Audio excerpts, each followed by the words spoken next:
Hola, buenas tardes. Mi nombre es Castillo Arauza Ana Saray. Soy estudiante de la Universidad Abierta y a Distancia de México, asignatura Nutrición Clínica 1, docente Aguilar Hernández Gabriela.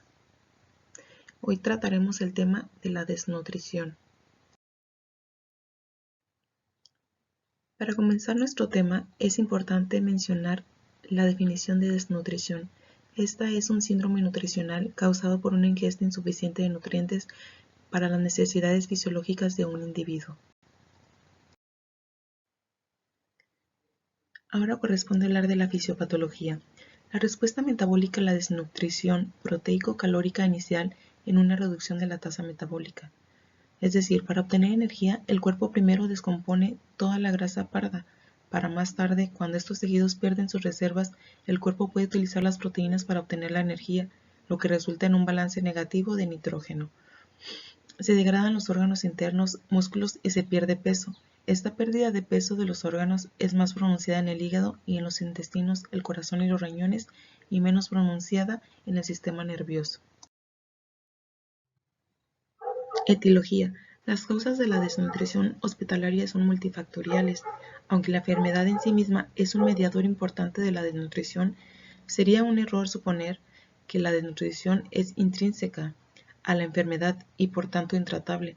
Así lo demuestran numerosos estudios sobre intervenciones nutricionales en diversas patologías que son capaces de cambiar parcialmente la afección y modular sus efectos. Ahora hablaremos de los factores etiológicos detectados de desnutrición en el paciente hospitalizado. Estas son las causas procedentes de la propia enfermedad, que son la disminución de la ingesta, respuesta a la agresión, obstrucción mecánica tracto gastrointestinal por fármacos, la geriatría, incremento de requerimientos, incremento de pérdidas y el estado inflamatorio. Semiología. Los síntomas de la desnutrición moderada de proteínas y calorías pueden ser generales o afectar sistemas de órganos específicos. Son comunes la apatía, la irritabilidad, la debilidad y la reducción de la capacidad de trabajo. Aparece también una deficiencia temporal de lactosa. La diarrea es común y puede verse por una deficiencia de disacaridasas intestinales, especialmente lactasa. También se produce atrofia del tejido gonadal, que también puede provocar amenorrea y pérdida de líbido en hombres y mujeres. La pérdida de grasa y músculo es una característica común en todos los tipos de desnutrición proteico-calórica. En los adultos, la caquexia es más pronunciada en las zonas donde suelen aparecer los depósitos de grasa. Los músculos se contraen y los huesos sobresalen. La piel se vuelve fina, seca, pálida y fría y se pierde toda su elasticidad. El cabello suele ser fino porque está seco y se cae con grande facilidad. Los adultos mayores tienen un mayor riesgo de sufrir fracturas de cadera y úlceras por presión. En casos graves de desnutrición proteica y calórica aguda o crónica, el tamaño y el volumen del corazón disminuyen, la frecuencia cardíaca se ralentiza y la presión arterial disminuye. La frecuencia respiratoria y la capacidad pulmonar también disminuyen. La temperatura corporal desciende, lo que a veces provoca la muerte. Puede producirse también edema, anemia, ictericia, también puede producirse insuficiencia hepática, renal o cardíaca.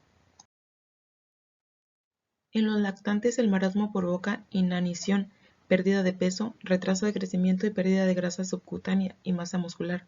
Las costillas y los huesos de la cara se vuelven prominentes, la piel está suelta y cuelga en pliegues. El kwashiorkor se caracteriza por edema periférico y periorbitario, causado por una disminución de la albumina sérica debido a la debilidad de los músculos abdominales. El estómago sobresale, los intestinos se distraen, el hígado se agranda y se produce ascitis. La inanición absoluta puede ser fatal en un plazo de 8 a 12 semanas, por tanto, algunos síntomas de desnutrición proteico-calórica no tienen tiempo de aparecer. Clasificación según su origen. Tenemos la primaria, que es causada por cuestiones socioeconómicas, culturales, políticas o religiosas, y como ejemplo muestro que los grupos que no comen carne por considerar que los animales son símbolos religiosos. Y en la secundaria está por enfermedad y alimentación inadecuada. Ejemplos tenemos a la anorexia nerviosa, la caquexia, por cáncer, fístulas, enfermedades agudas o crónicas o traumatismos. Muestro algunas imágenes muy fuertes hasta dónde puede llegar la desnutrición por esas cuestiones. Según el tipo de sustrato deficitario, enérgica, es la energía insuficiente debido a la ingesta de sustratos, principalmente de carbohidratos y grasas, lo que se manifiesta como una disminución de la masa corporal, grasa y músculo, así como la acumulación de glucógeno hepático. Ejemplo tenemos al marasmo. Aquí muestro algunas imágenes. En las proteínas, esta es causada por una baja ingesta de proteínas y manifiesta clínicamente por una reducción de la masa muscular y de las proteínas plasmáticas. Ejemplos el kwashiorkor. En la mixta tenemos la desnutrición enérgica y proteica provocada por un aporte insuficiente de energía y proteínas. Es la afección más común entre los pacientes hospitalizados. Aquí como ejemplo tenemos la desnutrición secundaria a eventos agudos, pacientes críticos según el momento de desarrollo. Ahora corresponde hablarla según el tiempo de evolución. Encontramos la aguda, que es menos de 6 meses de aparición, es la afección más común entre los pacientes hospitalizados, como por ejemplo tenemos desnutrición por posoperatorios complicados, cáncer, agudización de enfermedades crónicas, diabetes mellitus tipo 2 o posoperatorio inmediato de intestino corto. En la crónica es más de 6 meses de evolución. Ejemplos tenemos diabetes mellitus 2, cirrosis hepática, síndrome de mala absorción intestinal, enfermedad inflamatoria intestinal. Según la gravedad, leve, hay pocos cambios en las manifestaciones clínicas. Existe una pérdida de peso mayor del 5% en 3 meses o hay una absorción de alimentos entre el 50 y 75% de los requerimientos normales. Ejemplos del cáncer de próstata, de tiroides y enfermedades crónicas controladas. En la moderada correspondería a una clasificación B, es decir, pérdida de peso corporal mayor de 5% en 2 meses y el índice de masa corporal entre 18.5 y 20.5 o ingesta de alimentos entre 25 y 50% de los requerimientos normales. Ejemplos tenemos la leucemia, trasplantes y enfermedades crónicas. En la severa corresponde a la clase C, que es una pérdida de peso superior al 5% en un mes o una pérdida de peso superior al 15% en 3 meses, con el IMC inferior a 18.5 o una ingesta entre 0 y 25% de los requerimientos normales en la semana previa. Ejemplos tenemos a las enfermedades agudas con estrés metabólico intenso. Ahora nos corresponde hablar de los criterios diagnósticos, en este caso la historia clínica. Este es un documento donde se recoge la información que procede de la práctica clínica relativa a un paciente y es donde se mencionan todos los procesos a los que ha sido sometido. Este documento forma parte importante en la atención adecuada e integral del paciente.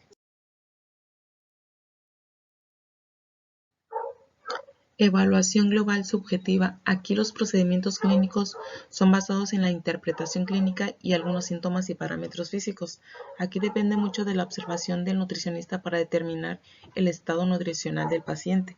Los aspectos evaluados mediante este instrumento incluyen que son los cambios en la dieta durante los últimos 6 meses, los síntomas y signos gastrointestinales y la capacidad funcional y la exploración física. Evaluación bioquímica. El diagnóstico generalmente se basa en el historial médico. Para determinar la gravedad se necesita IMC, albúmina sérica, recuento total de linfocitos, más recuento de CD4 más transferrina sérica.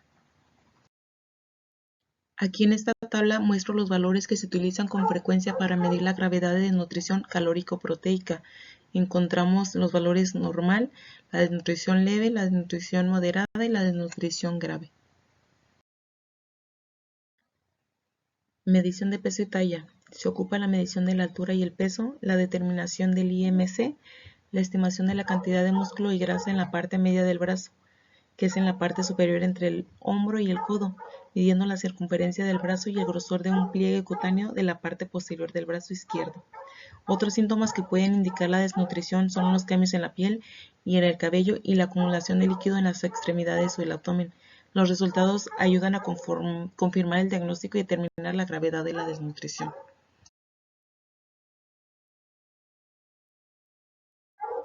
El tamizaje que nos puede ayudar en esta ocasión es NRS. Esta es la herramienta del cribado recomendado por ESPEN para pacientes hospitalizados. Incluye los mismos componentes del MUS, más una puntuación por la gravedad de la enfermedad para reflejar el incremento en los requerimientos nutricionales. También encontramos la valoración mínima nutricional (MNA). Este es un método de cribado diseñado para detectar la presencia de malnutrición o riesgo de desarrollarla en pacientes ancianos en domicilio, residencias u hospitalizados. Es una herramienta mixta porque consta de dos partes. La primera es un cribado y la segunda incluye preguntas sobre aspectos neuropsicológicos y físicos del anciano, así como una encuesta dietética que constituye una auténtica herramienta de valoración del estado nutricio. Es importante abordar el riesgo nutricional y la pérdida significativa de peso. Hay consecuencias de la desnutrición en niños y adolescentes. Estas son retardo en el crecimiento, vulnerabilidad a enfermedades, dificultades cognitivas, problemas emocionales y psicológicos y mortalidad. En los adultos mayores existe mayor riesgo de morbimortalidad, la tasa de infección es mayor, aumento de caídas y fracturas y estancias hospitalarias más largas, exacerbación de una enfermedad subyacente, aguda o crónica y el deterioro general de la calidad de vida. Aquí les muestro una tabla de cómo afecta la inanición en el organismo, en el sistema digestivo, en el sistema cardiovascular, en el sistema respiratorio, en el reproductor, en el sistema nervioso y en los músculos. Finalmente hablaremos de la intervención nutricional. La desnutrición proteico-calórica de leve a moderada, incluidos breves periodos de ayuno completo, pueden tratarse con una dieta equilibrada, preferiblemente por vía oral. Se pueden utilizar suplementos orales líquidos. Estos son normalmente sin lactosa si los alimentos sólidos no se toleran bien. Los pacientes con desnutrición proteica y enérgica grave o inanición crónica requieren hospitalización y control de la dieta. La primera prioridad aquí es corregir las anomalías electrolíticas y tratar las infecciones. Lo siguiente es darle prioridad a la administración de macronutrientes por vía oral, o si es necesario a través de una sonda nasogástrica o alimentación enteral. La nutrición parenteral es necesaria si la mala absorción es grave. Intervención nutricional en niños. Los niños con diarrea deben retrasar la alimentación de 24 a 48 horas para evitar que la diarrea empeore. Durante este periodo, el niño necesita rehidratación oral. Las comidas se toman con cierta frecuencia, es decir, de 6 a 12 veces al día. Pero para evitar una absorción intestinal limitada, se recomienda utilizar una pequeña cantidad, menos de 100 mililitros. En la primera semana se suele aumentar la ingesta de la mezcla suplementada de forma paulatina. Al cabo de una semana se puede dar la cantidad recomendada, que es de 175 kilocalorías por kilogramo y 4 gramos de proteína por cada kilogramo. La distribución de energía procedente de los macronutrientes debe ser de 16% de proteínas, 50% de grasas y 34% de carbohidratos. Intervención nutricional en los adultos. En los adultos es similar a la de los niños. La comida está disponible en pequeñas cantidades, empero la mayoría de los adultos no deberían retrasar la alimentación. Las fórmulas comerciales pueden ser adecuadas para la alimentación oral. La ingesta de suplementos dietéticos es de 60 kilocalorías por cada kilogramo y de 1.2 a 2 gramos de proteínas por cada kilogramo. Si los suplementos líquidos se toman por vía oral, con alimentos sólidos se deben de tomar al menos una hora antes de cada comida para evitar una reducción en la cantidad del alimento consumido durante la comida.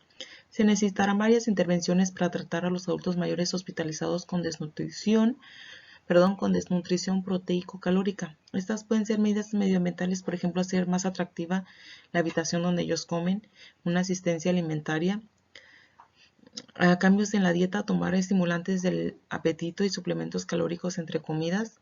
También se puede para tratar la depresión y otras condiciones subyacentes. El uso de estimulantes del apetito, esteroides anabólicos o ambos. El uso de una sonda de gastronomía es importante en pacientes con disfagia grave. Su uso se da más en pacientes con demencia. Muchas gracias. Excelente tarde.